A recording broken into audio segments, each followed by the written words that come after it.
지금 한국 사회에서 흉흉한 일들이 많이 일어나고 있습니다. 불특정 다수를 상대로 흉기를 휘두르는 사람들, 그걸 또 따라한다고 협박하는 모질이들, 사람을 다치게 해놓고 반성도 없는 롤스로이스남에다 학부모의 갑질로 인한 안타까운 일도 일어났고요. 마약은 점점 퍼져나가고 있고 학교 폭력도 끊이질 않습니다. 단순히 먹고 살기 힘든 걸 넘어서 한국 사회가 뭔가 엇나가고 있다는 거 다들 느끼실 겁니다. 상식이 점점 무너지고 있어요. 이런 문제들에 대해 한 번쯤 생각해 볼 수 있는 책이 있어 여러분께 소개해 드리려 합니다.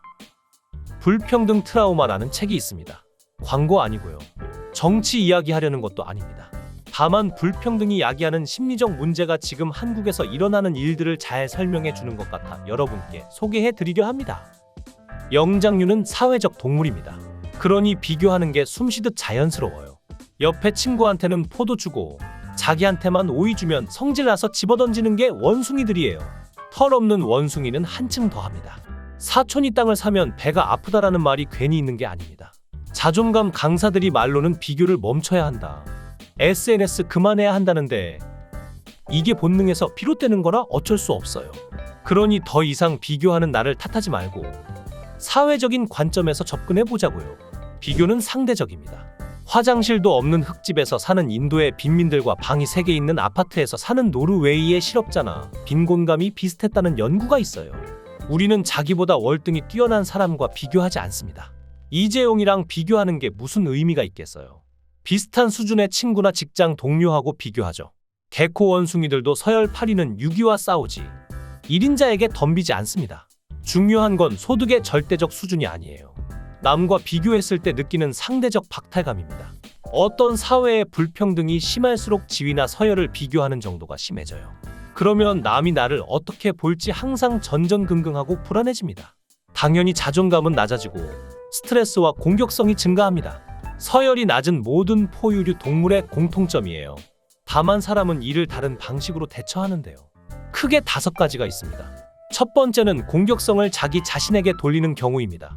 그럼 자연스럽게 절망감, 수치심을 느끼고 자기 혐오를 느끼게 됩니다.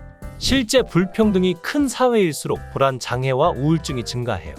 사실은 사회적인 문제인데 끊임없이 자기 탓을 하는 거예요. 남들과 비교하면서 왜 나만 못났지 하면서요.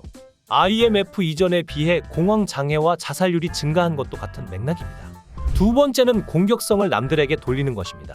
이걸 심리학 용어로 투사라고 해요. 만만한 사람들에게 화풀이를 하는 거죠.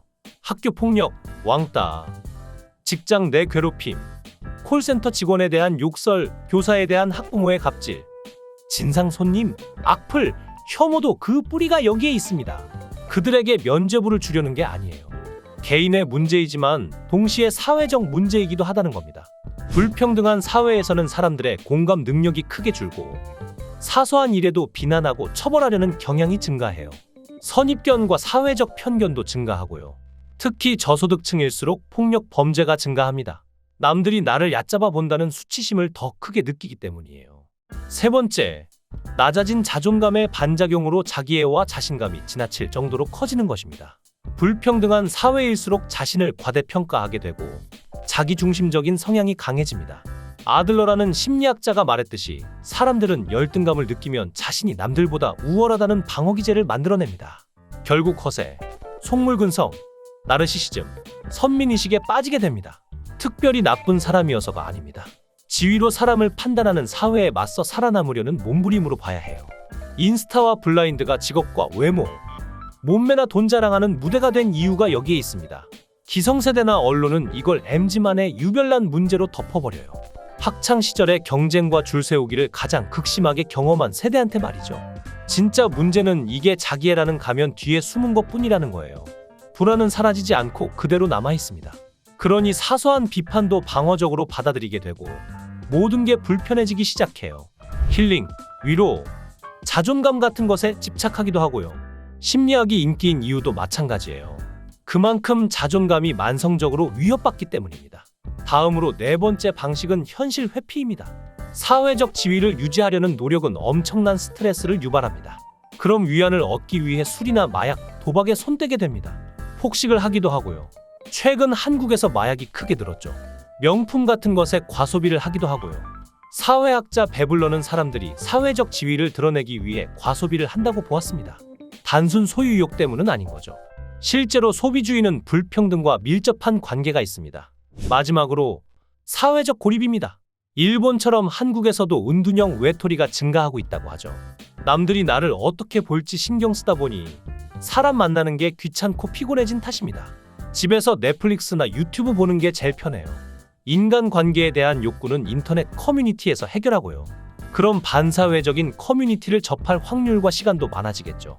고립이 가장 무서운 이유는 위의 4가지 심리적 고통을 증폭시켜 실제 묻지마 테러를 일으킬 수 있는 사람들을 만들어내기 때문입니다. 사회적 연결성이 평범한 삶을 살아가도록 만들 최후의 보루인데 그게 무너진 거죠. 이들은 아무 이유 없이 그냥 세상이 증오스러운 거예요. 이런 부류의 사람들이 미국에서는 총을, 한국에서는 칼을 듭니다. 실제 미국과 한국은 OECD 불평등 지수에서 선두에 서 있기도 합니다. 결국 불평등은 사람들의 마음에 씻을 수 없는 상처를 남기게 됩니다. 한국 사회는 그 대가를 치르고 있는 중이고요. 앞으로 더 심해질 텐데 이 땅의 정치인들은 뭘 하고 있는 걸까요?